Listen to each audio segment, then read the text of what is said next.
भादौ माह के कृष्ण पक्ष की एकादशी को अजा एकादशी कहते हैं। इस एकादशी की कथा निम्न प्रकार है। अयोध्या में चक्रवर्ती राजा हरिश्चंद्र राज्य करते थे।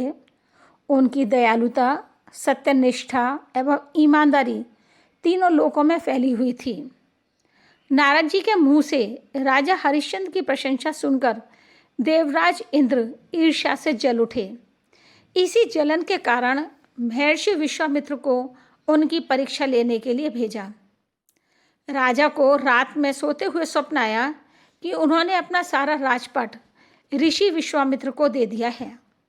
जब सुबह राजा उठे तो उन्होंने अपने द्वार पर ऋषि विश्वामित्र को खड़े पाया।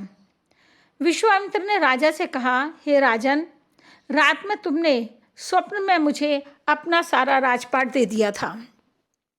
राजा ने स्वप्न का वचन निभाते हुए ऋषि विश्वामित्र को दान में सारा राजपाट दे दिया और राजा अपनी पत्नी शैव्या और रोहतास के साथ काशी की ओर चलने लगे। तभी ऋषि बोले, बिना दक्षिणा के यज्ञ, दान तथा जप तप आदि सब निष्फल रहते हैं। अतः अपने इस बड़े भारी दान को सफल बनाने के लिए मुझे 1000 स्वर्ण मुद्राएं दक्षिणा में दीजिए। यह सुनकर राजा ने कहा, आप जितना चाहें ले सकते हैं।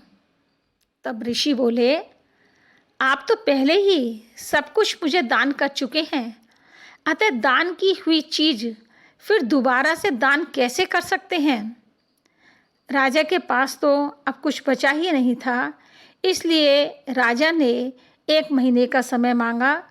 ऋषि विश्वामित्र ने हाँ कर दी। फिर राजा काशी पहुँचे।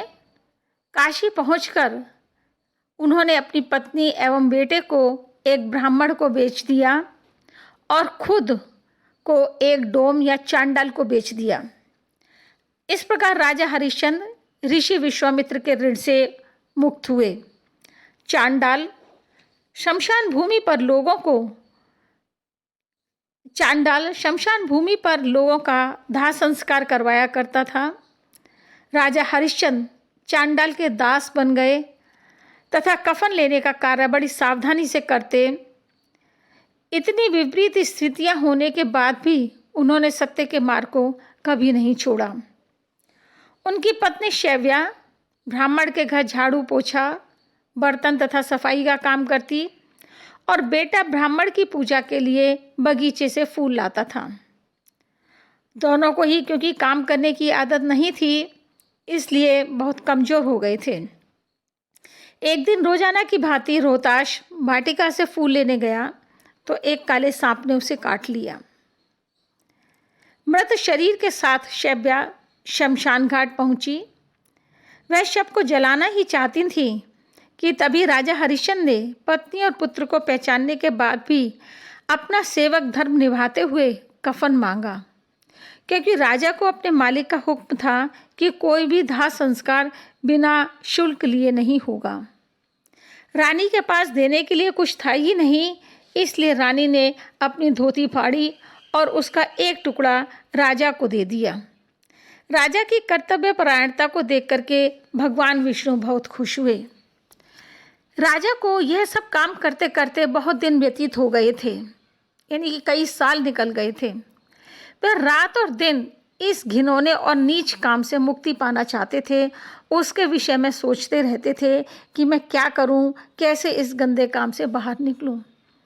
एक दिन वे इसी चिंता में डूबे हुए थे कि तभी उधर से गौतम ऋषि निकल रहे थे। राजा को उदास देख गौतम ऋषि ने उदासी का कारण पूछा। राजा ने सारी घटना विस्तार पूर्वक बताई। राजा के कष्ट से दुखी होते हुए ऋषि गौतम ने कहा, हे राजन, भादौ माह के शुक्ल पक्ष की अजा एकादशी का व्रत विधि पूर्वक करने से तथा रात्रि जागरण करने से सारे पाप और कष्ट समाप्त हो जाएंगे। गौतम ऋषि इतना कहकर अंतर्ध्यान हो गए। जब भाद्र माह के कृष्ण पक्ष की एकादशी आई तब राजा हरिश्चंद्र ने गौतम ऋषि के बताए अनुसार व्रत रखा और रात्रि जागरण भी किया।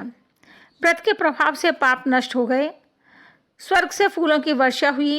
राजा हरिश्चंद्र को ब्रह्मा, विष्णु और महेश ने साक्षात दर्शन दिए। पुत्र जीवित हो गया तथा पत्नी शैव्या राशि वस्त्रों से सुसज्जित हो गई। व्रत के प्रभाव के कारण ही राजा का राज्य वापस मिल गया।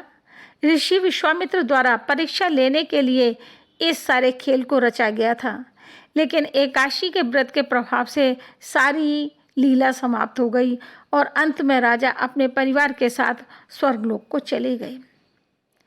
उदया तिथि अजय एकादशी का व्रत 23 अगस्त 2022 को है।